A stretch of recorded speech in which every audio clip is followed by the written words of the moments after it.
जय गुरु जी। ओम नमो शिवाय के मंत्र की महिमा। ओम नमो शिवाय मंत्र को जपने से आप सब पर परमेश्वर की बहुत कृपा हो जाती है और आपका सदा कल्याण होने लग जाता है। आरंभ में ही इस मंत्र को महाशिव पुराण में लिखा गया है, जिसका मैं विवरण दे रहा हूँ। ओम नमो शिवाय। ओम पार ब्रह्म परमेश्वर, ओंकार स्वरूप, दिव्य प्रकाश, निरंकार रूप, सर्वव्यापक, सर्वशक्तिमान, सर्वज्ञाता परमात्मा व परमपिता है। उसी निरंकार ओंकार स्वरूप परमात्मा परमेश्वर परमपिता का दूसरा नाम है सदाशिव, जो कि निरंकार स्वरूप से जाने जाते हैं और बाद में ज्योतिर्लिंग से प्रकट होकर आकार रूप में जगत पिता बनकर आए। ज्योतिर्लिंग ही शिवलिंग के नाम से जाना जाता है।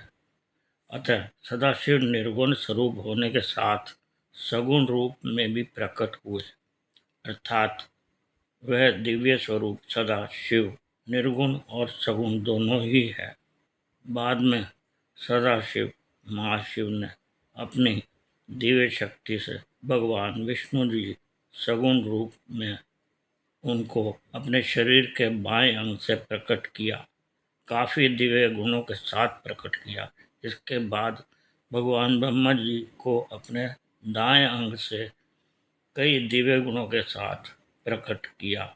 उसी समय महाशिव जी ने अपने हृदय से भगवान रुद्र को प्रकट किया, जिनमें उन्होंने अपनी लगभग सारी दैविक शक्तियों को प्रदान किया। महाशिव जी ने सृष्टि देवता आदि की रचना के लिए इन तीनों ब्रह्मा, विष्णु और रुद्र को प्रकट किया। ब्रह्मा जी को सभी जीवों की और प्रकृति की उत्पत्ति करने के कार्य दिए गए। विष्णु जी को उन सबके पालन का कार्य दिया गया जिनका जन्म हुआ, और रुद्र जी को उन सभी का संहार करके फिर से दूसरी जूनों के लिए ब्रह्मा के पास भेजने का कार्य सौंपा गया। उसी समय सूर्य देवता की रचना की और बाद में तीनों लोकों के लिए पृथ्वी, आकाशों तथा पातालों की रचना की। कुछ और ग्रहों की भी रचना की गई। सूर्य को प्रकाश व गर्मी की शक्ति सदाशिव जी ने दी। साथ ही शिव जी के 5 शिव जी के अंश प्रकट किए। हर शिव को 3-3 आंखें हैं, जिनको चारों दिशाओं में तथा शिव जी को इन सब के मध्य में स्थापित किया। ये सभी दिव्य शक्तियों से भरपूर हैं और पूरे ब्रह्मांड को देखते हैं और उनको चलाने में सहायता करते हैं। सबसे पहले ब्रह्मा जी ने सांब शिव का ध्यान करके मानस पुत्र प्रजापति बनाए, जिनकी संख्या 12 है। उनके नाम हैं दक्ष, वशिष्ठ, मारीचि, नारद, भृगु, दधीचि, अंगिरा, क्रतु, अत्रि, पुलह, पुलस्त्य, कर्दम और धर्मराज देवता दैत्य आदि की रचना भी हुई। बाद में ब्रह्मा जी ने शिव जी की प्रेरणा से 2 रूप, स्त्री व पुरुष, खुद बन गए। इस संयोग से ब्रह्मा जी से मनु ऋषि पैदा हो गए और स्त्री जाति पैदा की। मनु ऋषि की शादी शतरूपा से हुई। बाद में मनु जी के 2 पुत्र प्रियव्रत और उत्तानपाद तथा 3 कन्याएं हुई, आकुति, देवहूति व प्रसूति। मनु की संतानें आज मनुष्य कहलाई गई।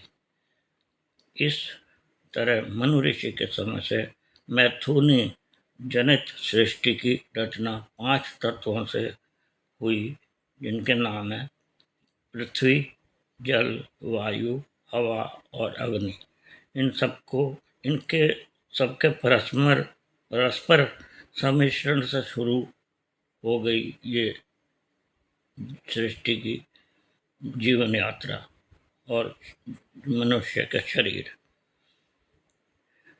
देवहूति